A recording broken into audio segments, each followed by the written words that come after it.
Lots of beautiful fall foliage out there right now, and that could really use some rain. Yeah, a lot of people have been crossing their fingers for this. Let's throw things over to Chief Meteorologist Tara Lane with exactly what we can expect come tomorrow. Tara. And of course, this is not just any old rainy day. We're talking about a big travel day, I suspect, for a lot of people out there, and it is just going to be messy all around a good part of the southeast, and especially for us here in the Carolinas. They're dealing with some pretty turbulent weather off to our south and west here today, and this is a storm system that will bring us that widespread heavy rain, those scattered downpours, and the possibility of some severe weather tomorrow. They've been tracking some possible tornadoes across sections of northern Louisiana here today and severe thunderstorm warning. So all of that moisture is going to be headed our way. And out ahead of it, we do actually have a little bit of rain being squeezed out of the clouds, maybe some sprinkles, really nothing too intense, obviously here. A little bit of light rain that's been passing over sections of Iredell County, maybe a few sprinkles over Hickory, back off to the west earlier. Salisbury could be seeing some of that, and that is pushing off to the east. Out ahead of that system today, those temperatures will really, since yesterday, have been feeling just a little bit cooler, but really not terribly chilly, 62 degrees right now.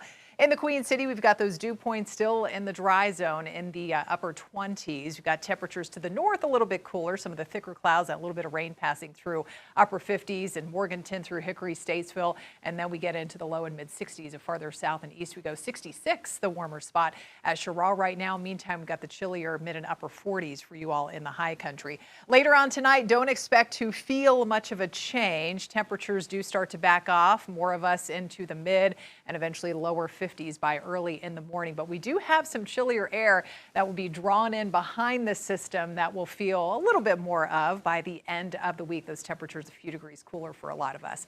But let's turn our attention now and kind of focus on the pinpoint weather alert day that we do have for tomorrow, talking about widespread soaking rain that could briefly lead to some flooding issues because we haven't seen rain in so long and it comes down so hard over a relatively short period of time, and that could lead to some minor flooding. Severe storms will be possible, but everything kind of moves out and dries out by Thanksgiving. Now, at the same time, the wind already picking up a little bit in the mountains, and especially for you all in the higher elevations, the wind is going to be an issue even outside of any gusty thunderstorms tomorrow. We've had that wind advisory in effect and last through about 6 o'clock tomorrow evening. Wind gusts here in the higher terrain possible around 45 to 50 miles an hour. They likely won't get quite that strong unless we see a severe thunderstorm passing through the Charlotte metro, but we'll be feeling some breezy conditions. So keep that in mind if you have any of those outdoor holiday inflatables. May want to just kind of keep them unplugged through the day tomorrow so they don't blow around too much. Variable wind at about 10 to 18 miles an hour, 63 for the high, and just plain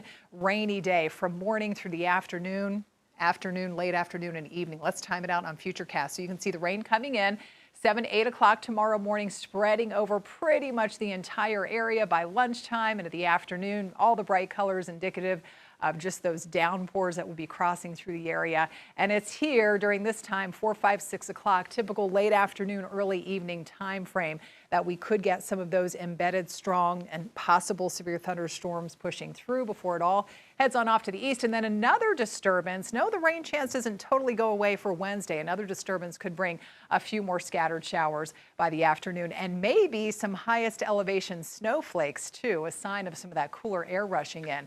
By the time all is said and done, by late Wednesday, after we get rid of those lingering showers, and especially after the rain tomorrow, we could be talking 1 to 3 plus inches of that much needed soaking rain.